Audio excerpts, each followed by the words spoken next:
Hello மக்களே! இன்றைக்கி நம்ம சேனலில் முட்டை குழம்பு செய்ய போகிறோங்க. அதுக்கு நான் ஒரு பெரிய பாத்திரத்தில் எப்பவும் நம்ம ஆம்லேட் போடுவோம் இல்லையா, அந்த மாதிரி முட்டை பண்ணிக்க போகிறேன். அதுக்கு வெங்காயம் பொடிசா நறுக்கி போட்டுக்கிறேன், பச்சை மிளகாய் ஒரு 6 முட்டை ஆட் பண்ணியிருக்கேன், உப்பு, மிளகுத்தூள் இது எல்லாமே கலந்து நல்லா விஸ்க் வச்சு நல்லா இந்த மாதிரி கலந்து விட்டுடுறேன்.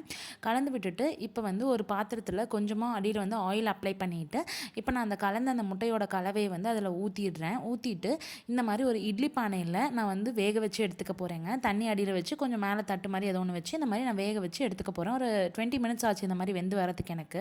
இப்போ அது வெந்து வரதுக்குள்ளே இது எல்லாமே நம்ம வணக்கி அரைக்க போகிறோங்க. சின்ன வெங்காயம் ஒரு கையளவுக்கு, 4 தக்காளி, 4 பச்சை மிளகாய், கருவேப்பிலை, கொத்தமல்லி, இஞ்சி பூண்டு விழுது, முந்திரி ஒரு 10 முந்திரி அளவுக்கு, புதினா, மிளகு ஒரு ஸ்பூன், வர கொத்தமல்லி ஒரு 1½ ஸ்பூன் எடுத்துக்கலாம். இது எல்லாத்தையுமே நான் வணக்கி இந்த மாதிரி பேஸ்ட் மாதிரி அரைச்சி எடுத்து வச்சுக்கிட்டேங்க. இந்த மாதிரி நல்லா மையாக அரைச்சிக்கலாங்க. அப்போ தான் நம்ம அந்த குழம்போட பேஸ் நமக்கு கரெக்டாக வரும். இப்போ இன்னொரு மிக்ஸி ஜாரில் தேங்காய் ஒரு 3 டேபிள் ஸ்பூன் அளவுக்கு தேங்காய், கசகசா 1 டேபிள் ஸ்பூன் போட்டு தண்ணி விட்டு இந்த மாதிரி நான் பேஸ்ட்டாட்டு அரைச்சி எடுத்துக்கிறேங்க. இப்போ நம்ம இதெல்லாம் ரெடி பண்ணுறதுக்குள்ளே 20 மினிட்ஸ் ஆயிடுச்சு. நமக்கு இந்த எக்கும் நல்லா வெந்து வந்துருச்சு. இப்போ ஒரு 5 மினிட்ஸ் 10 மினிட்ஸ் நம்ம இந்த நல்லா ரெஸ்ட் பண்ணிவிட்டு ஆறுனக்கப்புறம் இந்த மாதிரி கீத்து போட்டுக்கலாம். கீத்து போட்டு எல்லா எக்கையும் இந்த மாதிரி க்யூப்ஸாக எடுத்துக்கலாம். இந்த மாதிரி பண்ணும்போது நமக்கு ரொம்ப டிஃப்ரெண்ட்டாகவும் இருக்காது. பன்னீர் குழம்புல பன்னீர் இருக்கும் இல்லையா, அந்த மாதிரி நமக்கு ஒரு ஃபீலும் இருக்குங்க. அண்ட் ஆல்சோ நம்ம குழம்பு ஊற்றும் போது நிறைய எக் பீசஸ் நமக்கு வர மாதிரியும் இருக்கும். ஸோ இது ஒரு சாட்டிஸ்ஃபைடான குழம்பாக தான் இருக்கும். இப்போ இன்னொரு அடிகனமான பாத்திரத்தில் எண்ணெய் ஆட் பண்ணிவிட்டு அதில் பிரிஞ்சி இலை, பட்டை, கிராம்பு, ஏலக்காய், வெங்காயம் இதெல்லாம் போட்டு நல்லா வணக்கி விட்டுடுறேன்.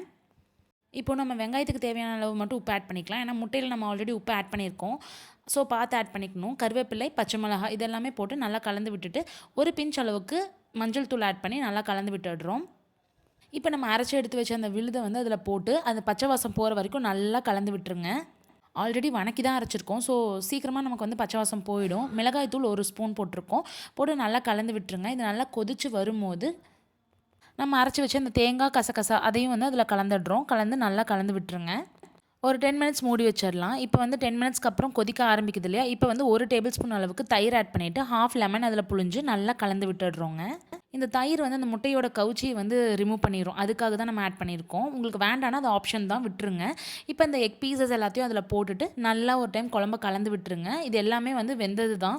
ஸோ 2 மினிட்ஸ் 3 மினிட்ஸ் நம்ம லிட்டு வச்சுட்டு க்ளோஸ் பண்ணிவிட்டு நம்ம எடுத்துட்டோம்னா நமக்கு முட்டை குழம்பு ரெடி ஆகிடுச்சு. இப்போ மேலே கார்னிஷிங்காக கொத்தமல்லி கட் பண்ணி போட்டோம்னா அவ்வளோதாங்க, நம்மளோட முட்டை குழம்பு நமக்கு ரெடி ஆகிடுச்சு.